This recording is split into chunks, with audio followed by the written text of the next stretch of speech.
All right, loyal listeners. Welcome to another episode of Agents Influence Podcast Conversations with me, Jason Cass. And today I have Mr. Austin Moorhead here from Lava Automation. And you guys know him. He's been friends of mine. We met years ago. If you want to go back to our other podcast, we're not going to retry to hash that, but we've known each other for now 5-6 years. He's been a partner at AI.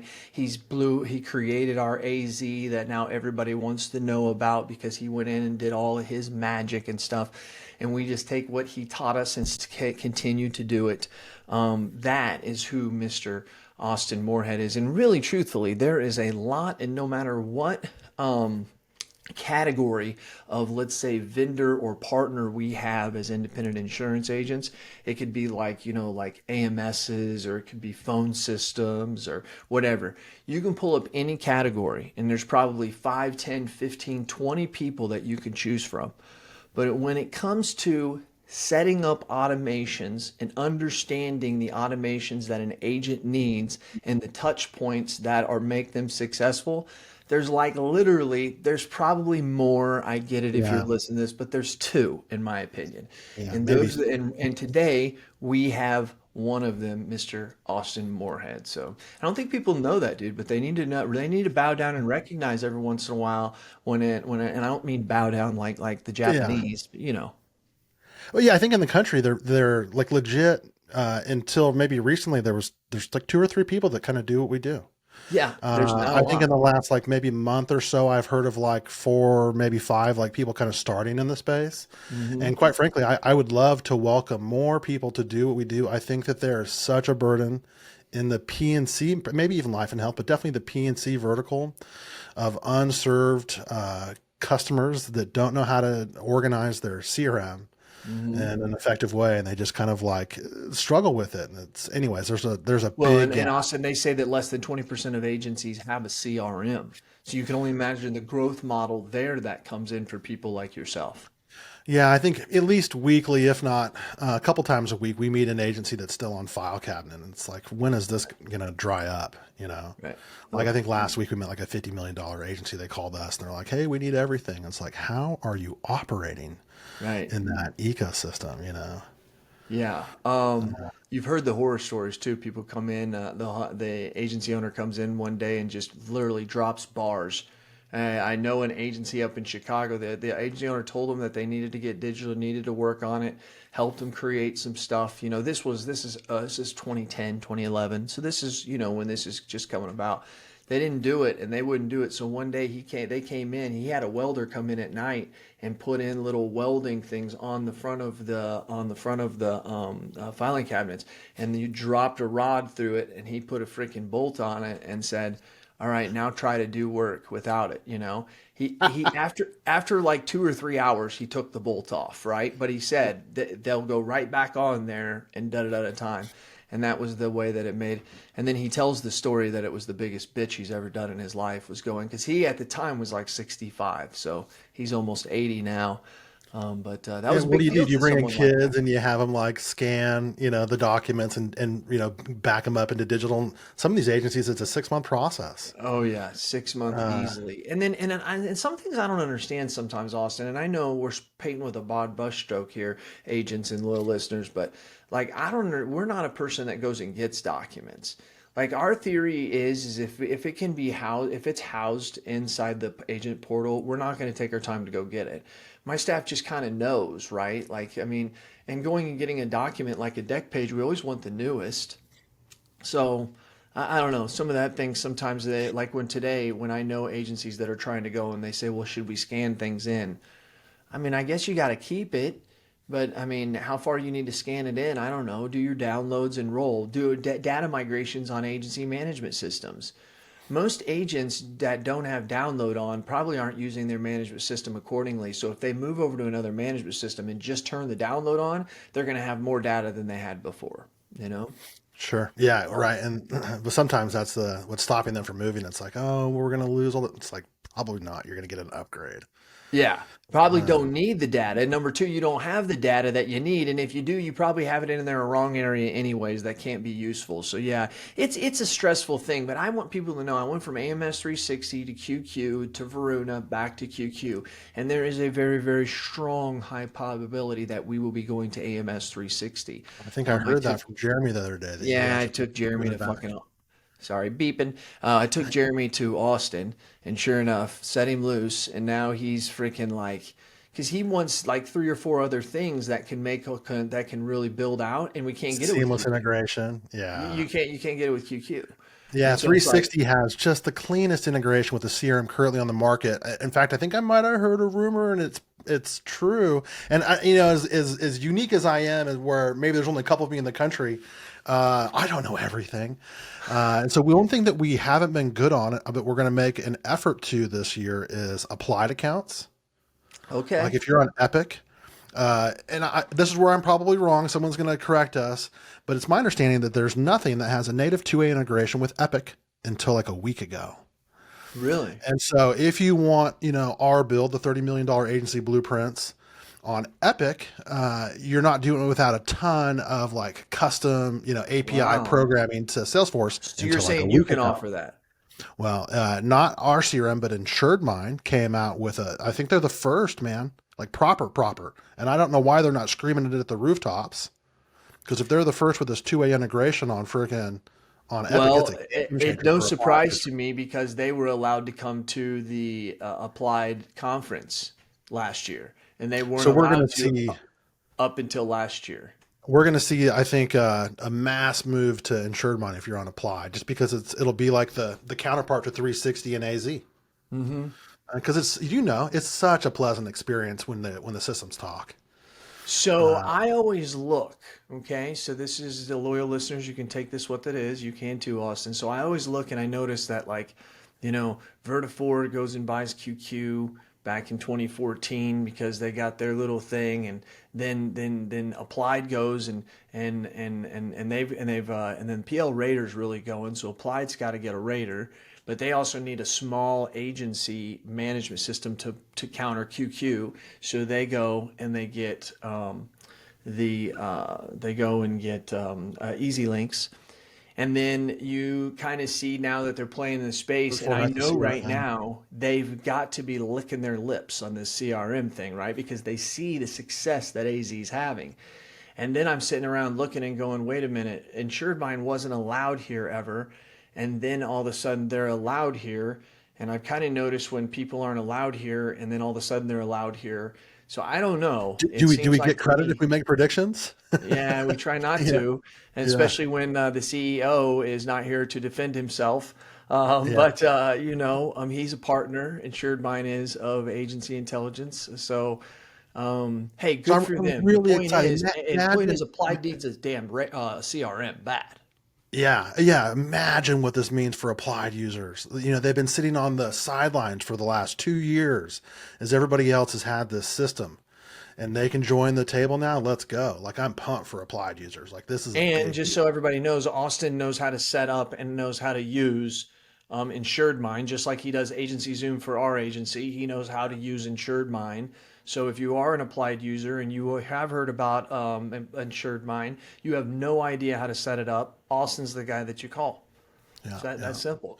Simple yeah. as So falling we're off going to a see log some backwards. the rumor mill come out about this over the next 6 months. This is going to blow up if it's what I think it is, and someone's going to correct me like, "Oh no, there's been a thing here for years off. You don't know what you're talking about." And I'm like, "Oh Yeah, crap." could be, So, yeah. but I don't know. I don't know. That's why people listen. They listen and they think Cass is half crazy, but they know 20% of the time Cass is right, and they're like, shit, I'm betting on that. I mean, I could be almost a Hall of Famer if I could just up it, to 20 or 20, 30% of the time like in Yeah. baseball. So Austin, dude, there's a lot of things that are going on out there when it comes to automations. And I mean, the things that we're learning, the way the communication tools that are being set up out there. Um, Tell me exactly. I mean, it's more than, let's talk about it this way. Everybody wants to have the onboarding, right? Can you set me up this onboarding thing? Or if somebody calls in, can you give me 5 or 6 touches that we reach out to them over the next 10 days or stuff like that. But automations, that's like so, I'm being silly here, but that's like so 2018, right? Yeah. It's almost The like amount of evolution that we've gone through in the last 5 years is yeah, but also setting unprecedented. up the service pipelines, right? Being able to actually track stuff, being like Amazon, right? That and the fact is, somebody gets asked for something, they can submit it online, it then sends them a text message, says, "Hey, it's been opened," right? All the stuff that we've been wanting everything to do. They close out the task, it tells the client, all this stuff we've been wanting to do can be done now, and it's really it's exciting when you're looking at that. Some of your thoughts there. Well, yeah, I not only that can it be done, and it's been changing rapidly, but I almost feel sometimes too like we're stalling at some of Okay. the like like I feel like we as a community raced into automation in the last 2 years, and everyone feels anecdotally like everyone's kind of got set up. I know that it's not true, but like in our small Facebook bubble, the 300 people that we constantly see, it feels like Right. everyone in that community is set up. Uh-huh. Uh, and then now we're all stalled and we're waiting for these new things like Gaia and whatever to come out, this Quomation and to change up some of the stuff. But we might be paused for a little bit. And even Interesting if way to we're look at not, that. I think maybe we should pause as individuals and go, you know what? I don't need to constantly be adding the newest piece of tech. Let's get our systems and foundations set and let everybody else go solve the new shiny object syndrome. And once they've gotten through that 3, 6, 12-month beta test, then we'll join, the rat Correct. race. Unless Correct. we're like failing massively, it's like, I don't know if you constantly as an agency want to be innovating into new tech all day, every day, instead of just focusing on like quoting and selling like what we're really supposed to be doing. But it's maximizing the tech, right? So it used to be that's what they wanted out of AZ, right? They wanted these two or three things that's like, yeah, you should always had a renewal thing, but they didn't and all this.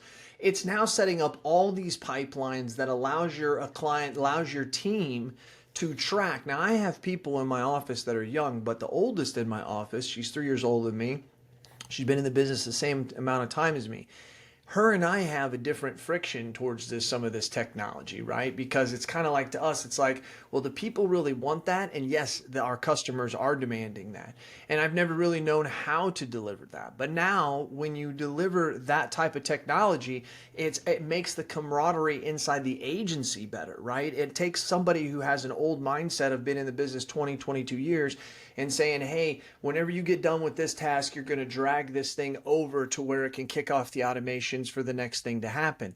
That's a different type of thing that seems like that adds more work to us. But really, if you talk to Sarah, she would tell you she has a lot more time on her hands. Not that she's sitting around doing nothing, but to be doing things that actually she knows she's giving a contribution to the agency where she couldn't before. Well, You know? we've proven it. So, some of our legacy accounts from the early days are on these other systems that are integrated, and the agencies are just so built out. They said, hey, we're not going to move to agency Zoom. We don't see the overnight win in that process. And so the 3 to 6 month, changeover in technology doesn't make sense. So we're going to stay put. And these other systems like Keep and Salesforce and HubSpot, while they don't talk to, the insurance verticals, they do have, they're 20, 30 years old. And so they've got all these other native features that, some of these newer CRMs don't. For example, like extremely complex custom reporting. And so one of the things that we're proving is how impactful the automation is. And I'll give an example. In the personalized quote sent stage, the automation is responsible for 80% of the conversions from that stage. 80%. I mean, Wow. we've replaced humans essentially in quote sent now via automation.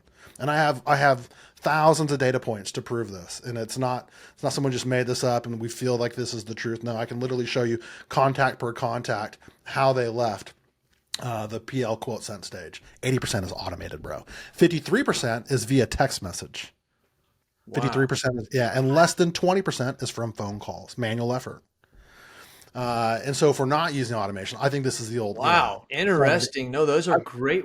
That's great yeah, data points, dude. great data points. Yeah. And so some of the other things that we can do with really, really fancy reports is, you want to know where you're winning at in the campaigns. So like, is Uh-huh. it the very first text message that goes out? Is it the last text message that goes out? And you also want to know where you're failing at in the campaigns. And so when we started turning on these reports to tell us where we're converting at, one of the things that we learned really early on was that SMS3 in the PL quote sent campaign was resulting in a negative outcome every single time. Whoa, what? You're telling me every time that automated touch goes out, the customer complains? Well, so as soon as we got that data, we changed the word track there, and we went from moving them to lost to like a neutral outcome, which I consider as X date. Like we'll follow up in a year. And so having the type of data that tells you where you're succeeding and where you're failing, from a macro level is really Gotcha. good when you're trying to like make changes in your campaigns long term. I And so that's like some of the that. benefits that we get from the other CRMs. Yeah, no, no, that's great. And what is that reporting? Is that your own reporting, or how are you coming up with that? Yeah, they're customized reports in Keep. You have to kind of build the back end to be able to show that type of data. And then you get a bolt-on reporting tool like Report Mojo or something like that. And you can do this Oh, in a lot of these legacy stuff. And we're secretly, maybe not so secretly if I say this, working on a version of this for Agency Zoom. Because I think there's a need for custom reports where, I as an agency owner versus you an agency owner have different processes, and I need makes to get the sense. metrics out of my agency's database it's not part of the core reports that are built in. Like if it has this tag and that tag and it's in that pipeline, I want to know kind of thing. Right.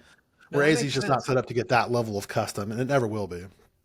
Yeah, and it makes sense because we all do things differently as agents, and so in our even our industry is different than everybody else's in the way that payments and things go out. So yeah, that's a So yeah, good we've been point. working on this thing called Lava Reports now for about 8 months, and it's like very, very close to being launched. I think hopefully, and it would be custom reports for AZ, like anything that you want, we can tell you. Wow, Anything that you can dream of. So super cool wow. stuff. So, any cool things? What's some cool things maybe that you've seen agents doing? You do so many damn agencies. Maybe any kind of I could sit here and go on and on about all the pipelines we have or the things that. Is there any things out there that you say, hey, agents probably just don't know this? Because some of the stuff you were just telling us.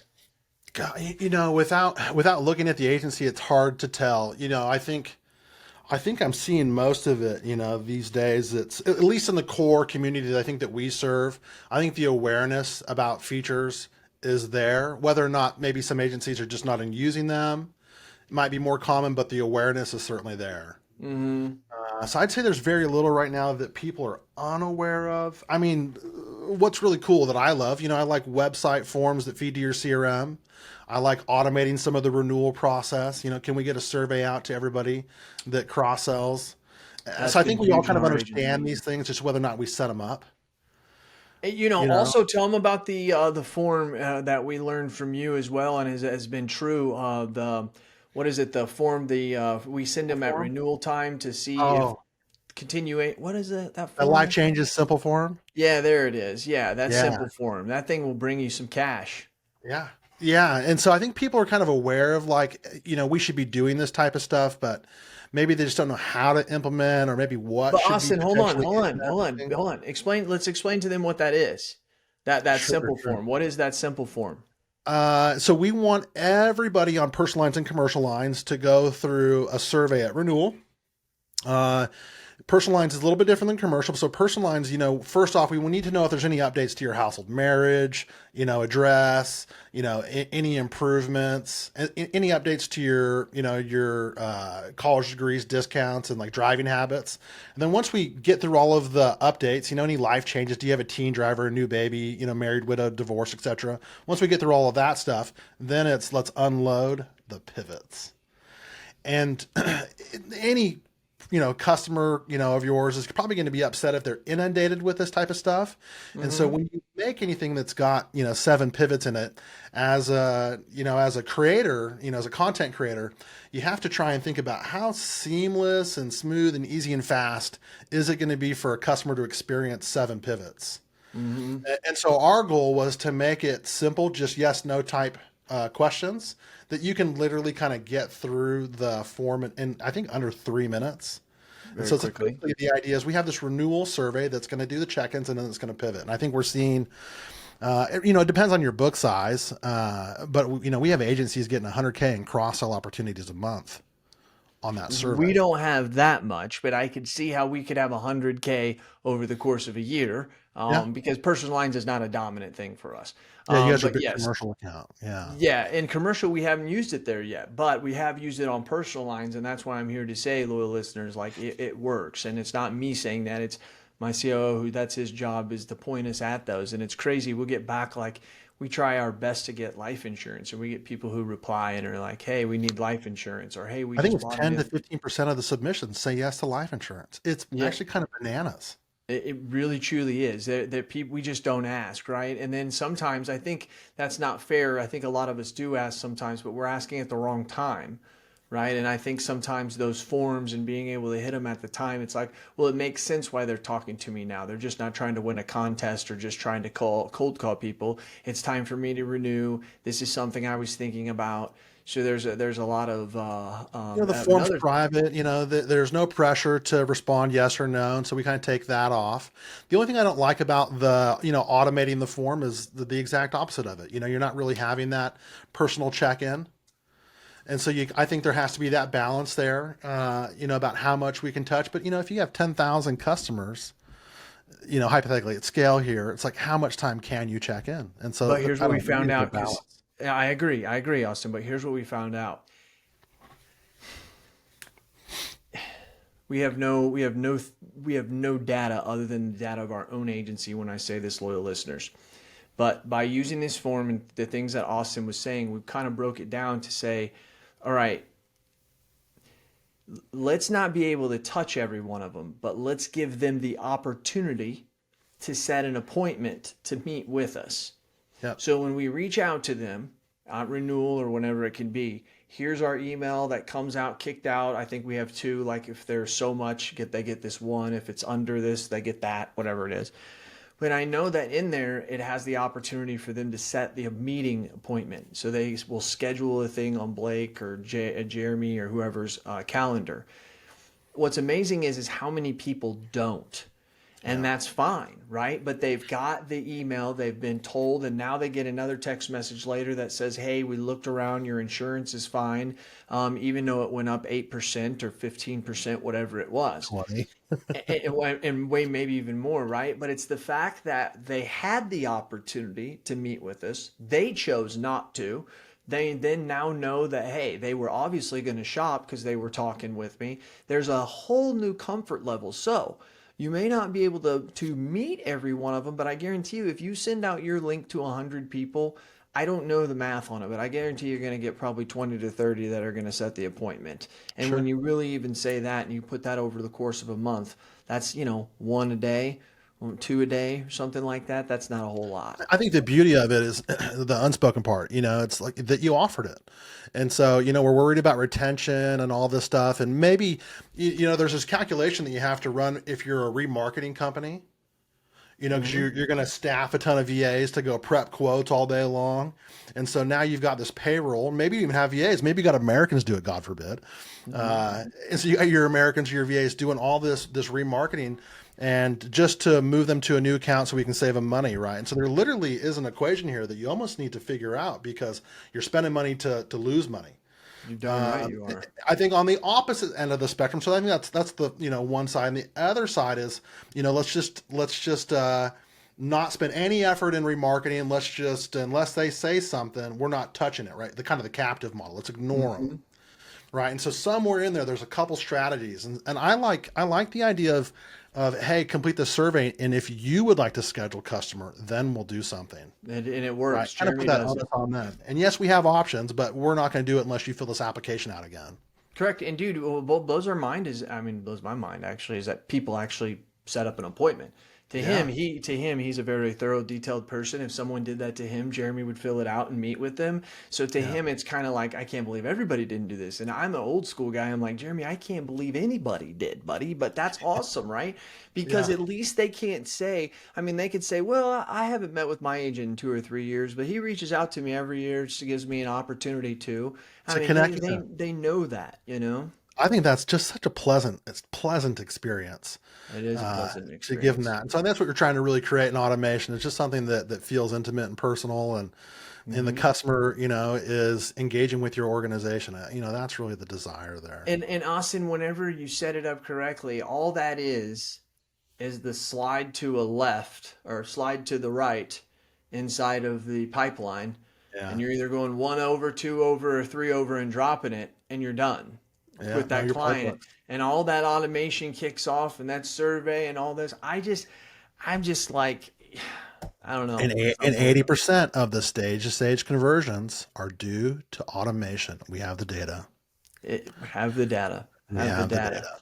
Yeah. Austin, so where have all the spots you've been during this spring? You've been to a lot of different places out there. Kicked it off. Oh, you talking about the conference season? Because we Yeah, just kind of where'd you finished the go first this little year? Yeah, version of it. We started off in New Orleans with you guys. What a blast. that was crazy. You and I guess Eric kind of helped Yeah, Garcia put it together a bit. grand I share. think that was one of the more intimate, maybe the most intimate conference I went to this season, where you're actually spending a lot of time hanging out with the core group. I think Mm-hmm. you had something where you forced everyone to sit at different tables on day one, Mm-hmm. and Yep, so and then then we had to go to everybody had lunch to with a go bunch to of lunch together strangers. that was at that table. Genius. And if the big conferences could somehow find that element inside them, I think they would be at a different place. It would be. It's tough But once you then, get too many people, but yeah, I didn't know that was your first one. Wow, I mean your first of uh, the series. yeah, that was the first of the series. Yeah. Then we Wow, went to Phoenix for Agency Success Conference. good time. And then we went to, I think, Round Rock, Texas for Hawksoft User Group. And then we went to Vegas for the big BIG conference, was a small one. And then we were back in Austin, Texas for NetView. Vertifor. Yeah, Or Vertifor. Nephew, yeah. Yeah. Yeah, and then I came home and did a local PIA one here in Oregon, and now we're on like a hiatus for I think 1 to 2 months, Right. Indie and Tech then Indie Tech is in September, at the end and of then August or end of August, August 30th and 31st for you. Yeah. yeah, and then Indie Tech, and then IOA, and then Applied, and then of Yeah. course there's like a million little regional ones in between. I just don't think we're gonna do them. I was looking forward to. Did you I do think it's like, Applied oh, last year, Austin? I didn't. This will be our first year going, but I'm Austin, looking forward to it's this 2 month break. Austin, it's Well, it's how's it compare to NetView? okay, so NetView is there, right? NetView is at the beginning. I can kind of see it, it's where Applied was probably 2 or 3 years ago. Because Applied didn't have the kind of conference they have now like they used to. It was always been good, but I spoke with the executive director John just the other day on some of the things I think NetView can do, and I don't think there's a whole lot they need to do, but the basis of it is they need to turn it up a little bit. They need to like get a little more excited, and what I mean by that is when you come to freaking Applied, from the moment you get up, when you walk out, all dressed and let me start heading out to class or whatever, there's just everything's upbeat. There's people around. They're helping you. They're doing stuff. They got Coach K from the Kentucky Blue Devils coming on. They got freaking, all these people. We're going to the Opryland tonight. I mean, it's just, and then like when you're just walking around in between classes and stuff, they got music playing. I mean, it's just an upbeat thing. And here's the one thing that no one will be able to match, and it's just the way that it is. After going to two of these, they got invited again this year. I'm going to go this year again in Vegas. It's when I say this like Apple has a cult like thing, right? They're like people like are Apple freaks. I'm a freak. It's how Applied is.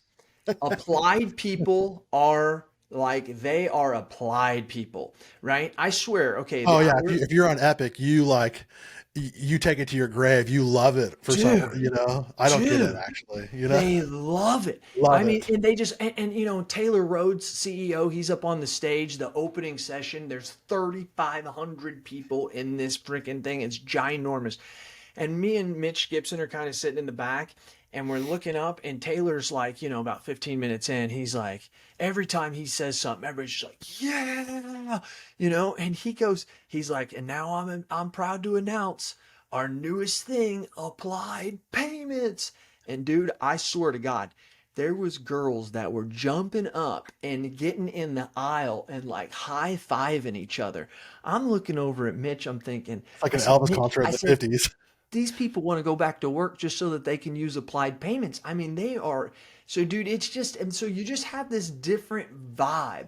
And like, I have to say this, there was a lot of old school agencies The that legacy agencies. legacy issues, and you're going to get those at Applied Net, but there's also all the cool kids too. Oh. Man, So I think that it's was one of the cool things I thought about NetView was, I live in the social media bubbles, LinkedIn and Facebook, and the early days, that's kind of how we built our business, kind of surfing mhm, forums, talking to everybody and just participating in the online forums. But, you can get this echo chamber on Facebook, and NetView was like, oh my gosh, who are these people? I don't know any of them, not a single one of them. And they're the biggest accounts I've ever met in my entire life, 80 million, 100 million, $200 million in premium, type agencies. mhm, And they're all hanging out, at these conferences. that's right. It's just a different perspective. No, it is a different perspective. I definitely, if I'm a vendor, I'm going to Applieds, I'm going to Vertifors, I'm going to Hawksofts. Hawksofts is not Yeah. huge, but they have a culture thing. You get in with that Yeah. culture, and that's a good company, and it's a good product. And they do a Um, really good job of like organizing and curating a good experience for the vendors where they mhm. drive the traffic to the booths. And as a vendor, you really kind of want that. You're putting up quite a bit of money to attend these things, and you don't want to be like an afterthought. That's right. I thought Hawksoft maybe this year did the best job at getting, client engagement with the vendors. And they got this little Yeah. mobile app thing and the customers play a little game. They just walk around and check in at the booth to get points. Uh, Simple and it's stuff. stupid, but as a vendor, we got to talk to everybody. At You have least to say talk to hi. everybody. It's just simple stuff, Yeah. and that's what they're always doing. I love those guys actually over there at Hawksoft. Um, Austin, wrap it up, brother. We're gonna slam dunks this thing. Anything you want to say? Anything you want to? Last thing. Well, I think if you're not on a CRM, it's time to get on a CRM. And if you're not at Indie Tech, what are we going to look forward to Indie Tech? It's going to be crazy this year. Bunch Yeah. of people teaching stuff. So I think, just kind of stay engaged with, the community, stay on top of stuff, but don't stay so engaged that you're not working. Right. We see That's that, right. get to work. The shiny object syndrome can take a break. Amen. Amen. And it'll be there in 6 months, and just let somebody else figure it out. And I think, if you're trying to grow your agency, let's work on that and not the tech. You're right about that, Austin. Well said there. That is the truth. That is the truth. At the end of the day, the tech will take care of its place. There is a lot of upfront work, but you shouldn't have to constantly be reinventing as well, as he was saying earlier. So that was a very, very good point. Very good point. Austin, proud to have you as a partner of Agency Intelligence. You've done a lot for people in the mastermind as the champions. Always led. Appreciate what you've done for our agency. I really, really mean this when I say this to you, loyal listeners. Like if you're needing it, you're probably sitting there right now paying for Agency Zoom and not utilizing it properly. It's because you probably only pay like $1,500 or $2,500 a year for it, and you're like, it's not really killing me. Well, what you need to do is you need to reach out to Austin and you need to say, hey, what's the thing? Here's the thing. This isn't a commercial, but it is because I want you to understand this, agents. It's important to get this. You don't have to sit down and invent it. He already has it invented. He's just going to give you everything he has, and then he's going to sit down with you and say, okay, here's what you now have. What do you not want? And then you're just going to go through and you're going to eliminate the things that you think aren't good for your agency. And then he's going to say, okay, ta-da. And then, a couple more meetings, a couple more content, which the content he's already created. So, I mean, this Oh is yeah, not we'll save you something. years in trial and error, years Yeah. in trial So and this error. is Yeah. not tough. You don't have to think like, oh, me and my staff got to get together. No, you don't. He's already done it. Okay, it's already working in our agency and in Mark Rogers' agency and Daniel Song's agency and Yeah, all these we're over a names. quarter billion in Yeah. managed premium set up. Yeah, we speak it. So it's not your time, meaning you don't have to spend your time to figure all this stuff out. He already knows what you need. Okay. Thank you very much, Austin. Do Thank appreciate you it. for working with me. And to all you loyal listeners, you know I do what I do because I do it for you. Tell me your thoughts and tell me your ideas, and I'm going to tell the world what you have to say. This has been Cass. He's Moorhead. We're out.